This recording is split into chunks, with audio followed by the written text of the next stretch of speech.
আমার এই ভিডিও যদি তোমাদের ভালো লেগে থাকে তাহলে প্লিজ একটা লাইক করে দেবে, এবং যদি এখনো পর্যন্ত আমার চ্যানেলটা সাবস্ক্রাইব না করে থাকো তাহলে চ্যানেলটা সাবস্ক্রাইব করে বেল আইকনটা প্রেস করে রাখবে পরবর্তীকালে আরো নতুন নতুন প্রয়োজনীয় ভিডিও পাওয়ার জন্য।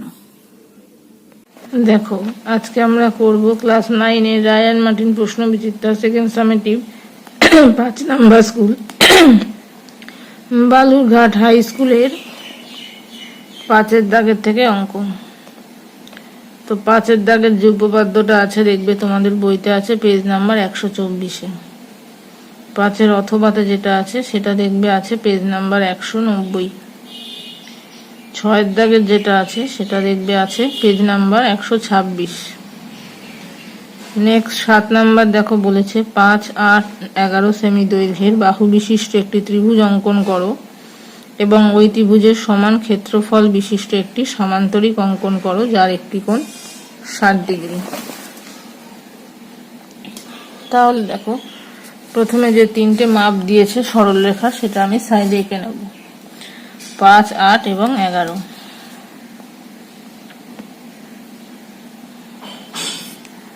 5, 8, 11। এবার যে কোনো মাপের একটা সরল রেখা আঁকবো।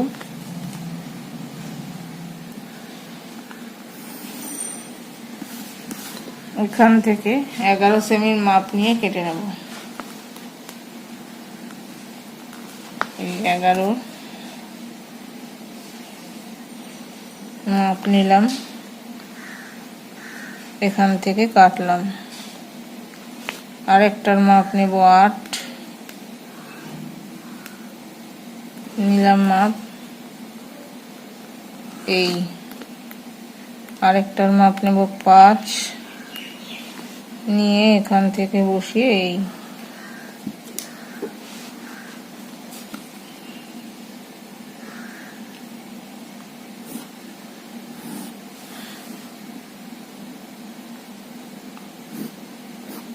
এই হলো ত্রিভুজ।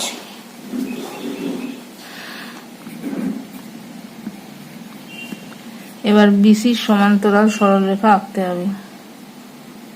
এখান থেকে একান্তর কোণ সমান করে আঁকতে পারি। এই কোণ নিলাম, এই মাপটা নিলাম, এই মাপ নিয়ে এই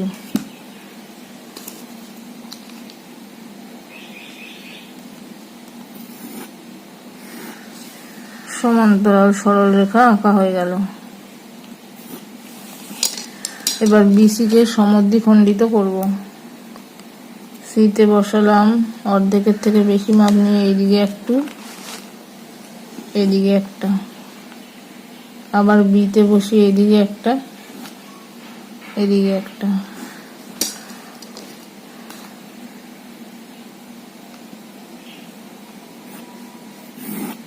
এই আঁকলাম। এবার এখান থেকে 60 ডিগ্রি কোণ আঁকবো। এই এই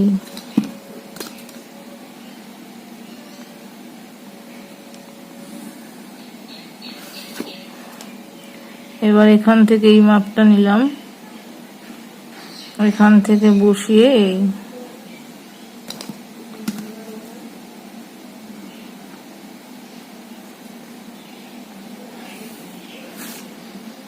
এটা দিলাম ই ডি, এটা ই, এটা এফ, এটা 60 ডিগ্রি। এটা হলো আমার সমান্তরিক।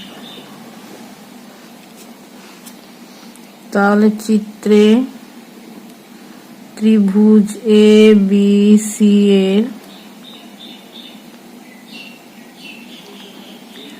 সমান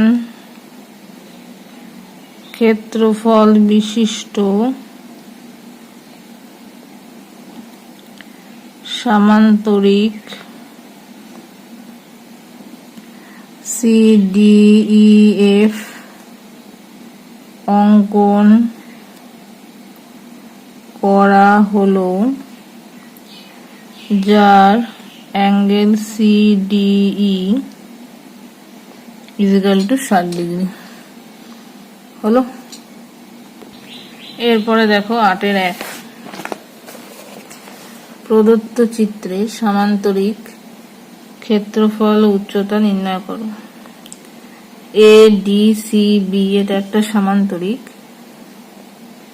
তাহলে এই সামান্তরিকের ক্ষেত্রফল কি পাবো? দেখো এটা হচ্ছে BD কর্ণ, তাহলে দুটো সমান ভাগে ভাগ করেছে।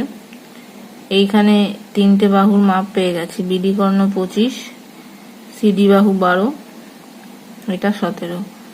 তাহলে এই ত্রিভুজের ক্ষেত্রফল বার করতে পারবো। এই ত্রিভুজের ক্ষেত্রফল যা হবে, এদিকে ADB এর ক্ষেত্রফলও তাই হবে, তাহলে 2 দিয়ে গুণ করলে টোটাল ক্ষেত্রফল মানে সামান্তরিকের ক্ষেত্রফলটা পেয়ে যাব। এবার সামান্তরিকের যে ক্ষেত্রফল হবে সেটা সামান্তরিকের অরিজিনাল যে ফর্মুলা ক্ষেত্রফল নির্ণয়ের, ভূমি ইন্টু উচ্চতা ইকুয়াল টু ওই ক্ষেত্রফলটা হবে, সেখান থেকে উচ্চতা পাবো। তাহলে দেখো ত্রিভুজ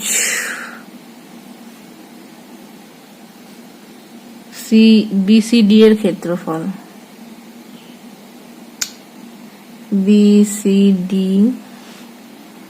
এর ক্ষেত্রফল equal to S minus A, S minus B, S minus C √।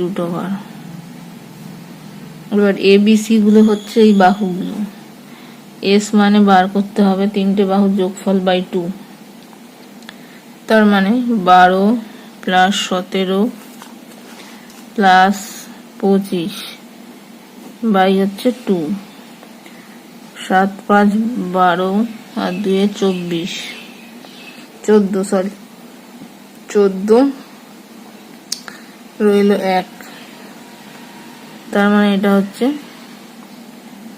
22। তাহলে এখানে হবে 22,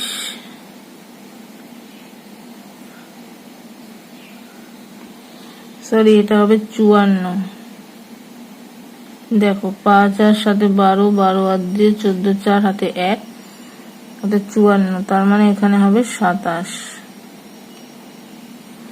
তার মানে এটা 27, 27 মাইনাস 25, 27 মাইনাস 17, 27 মাইনাস 12, এটা হচ্ছে বর্গ একক আর এটা হচ্ছে বর্গ সেমি।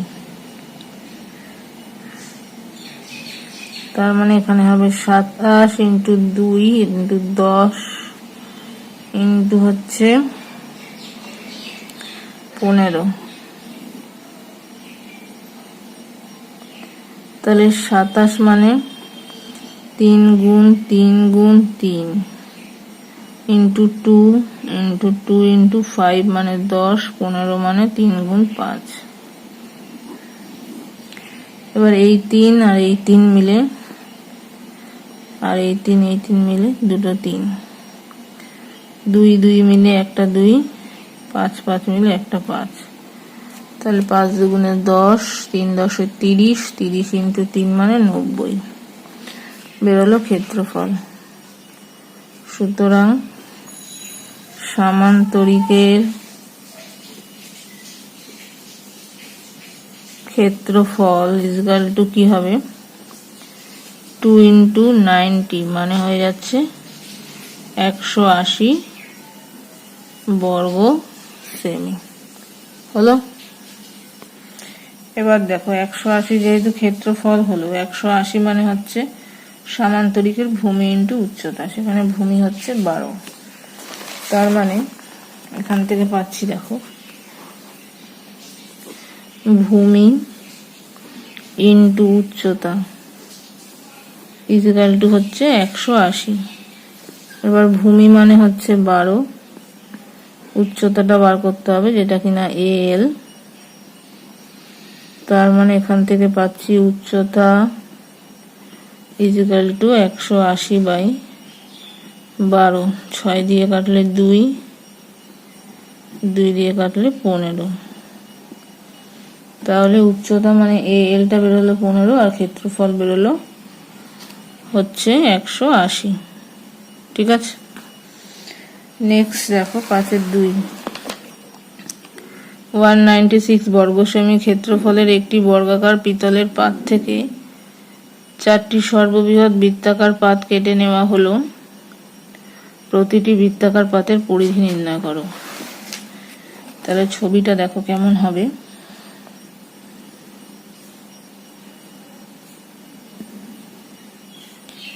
এই হচ্ছে একটা বর্গাকার পাত, এটা সমান 4 ভাগে ভাগ হচ্ছে। তার মধ্যে থেকে 4টি সর্ববৃহৎ বৃত্তাকার পাত এইরকম একটা থাকবে, এইখানে একটা থাকবে,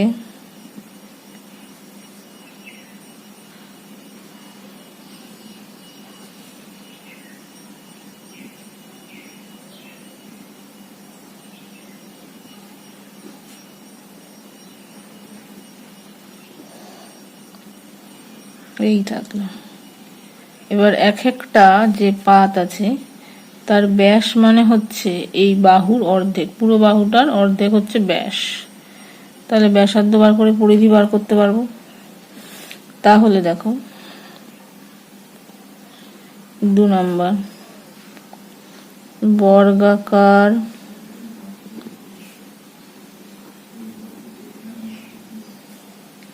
পাতের ক্ষেত্রফল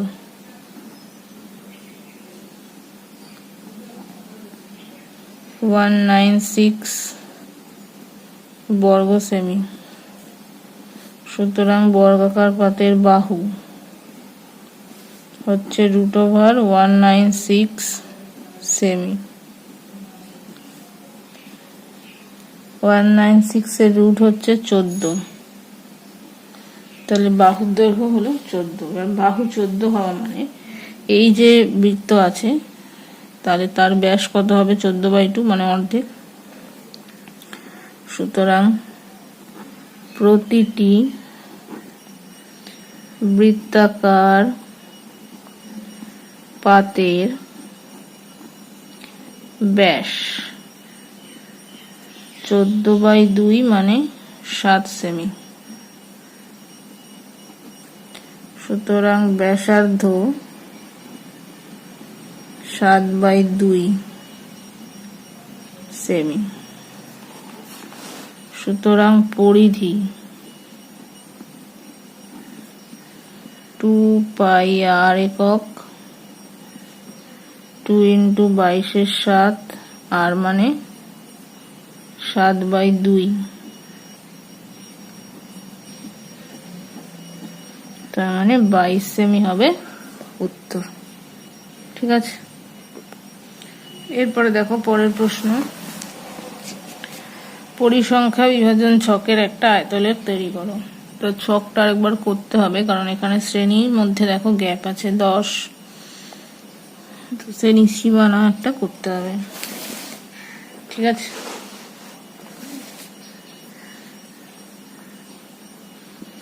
তাহলে প্রথমটা হবে শ্রেণী সীমা, তারপর শ্রেণী সীমানা, তারপর হবে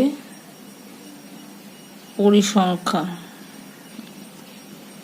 তাহলে এটা 1 থেকে 10, 0.5 থেকে 10.5, 11 থেকে 20, 10.5 থেকে 20.5, 3, 20.5 থেকে 30.5, এটা আছে 6, 31 থেকে 40, 30.5 থেকে 40.5, 12, 41 থেকে 50,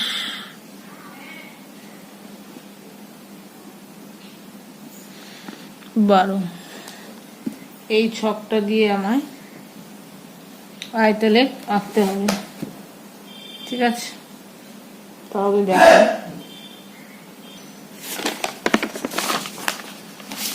এই হচ্ছে গ্রাফ পেপার।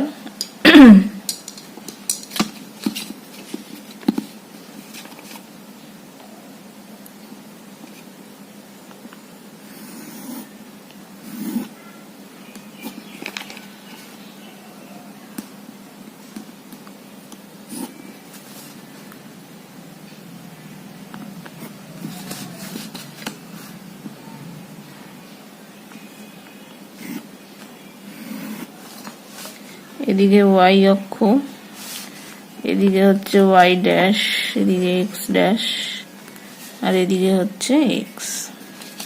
এক ঘর সমান এক একক নিয়ে করছি আমি। তাহলে এখানে এটা 0.5 হবে, 10-এর পরে এটা হবে 10.5,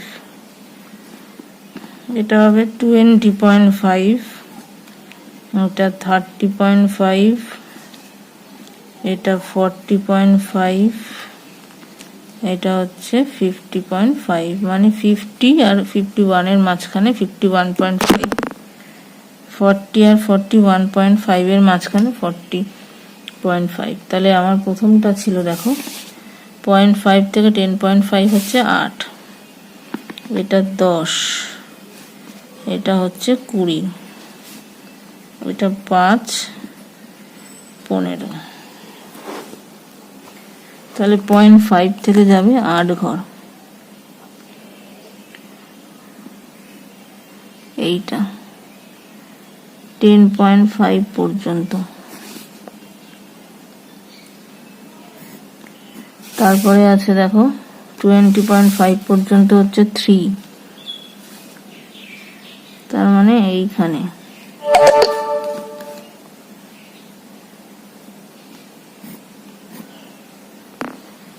তারপরে আছে দেখো 30.5 পর্যন্ত হচ্ছে 6,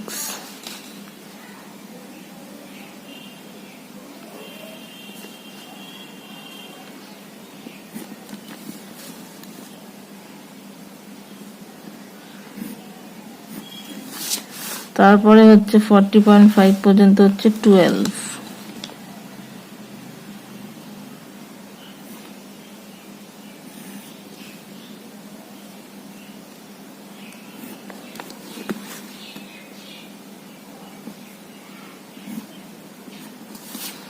তারপর 50.5 পর্যন্ত 12 আছে, দুটো 12।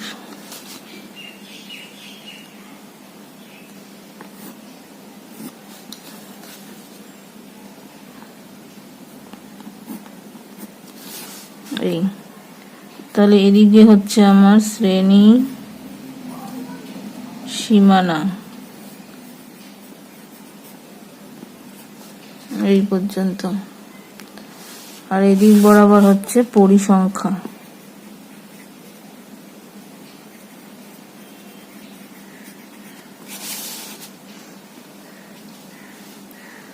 এই হচ্ছে আমার লেখচিত্রটা, ঠিক আছে। এবার লেখাটা দেখো, লিখে নিয়ে তোমাদেরকে দেখাচ্ছি। এইটা হচ্ছে লেখাটা। ছক কাগজে এক্স ও এক্স ড্যাশ এবং ওয়াই ও ওয়াই ড্যাশ দুটি পরস্পর লম্ব অক্ষ অঙ্কন করা হলো। উভয় অক্ষ বরাবর ছক কাগজের একটি ক্ষুদ্রতম বর্গক্ষেত্রে বাহুর দৈর্ঘ্য 1 একক ধরে আয়তলেখটি অঙ্কন করা হলো, ঠিক আছে। তাহলে এই হলো লেখাটা, আর এইটা হচ্ছে আমার গ্রাফটা। বোঝা গেল?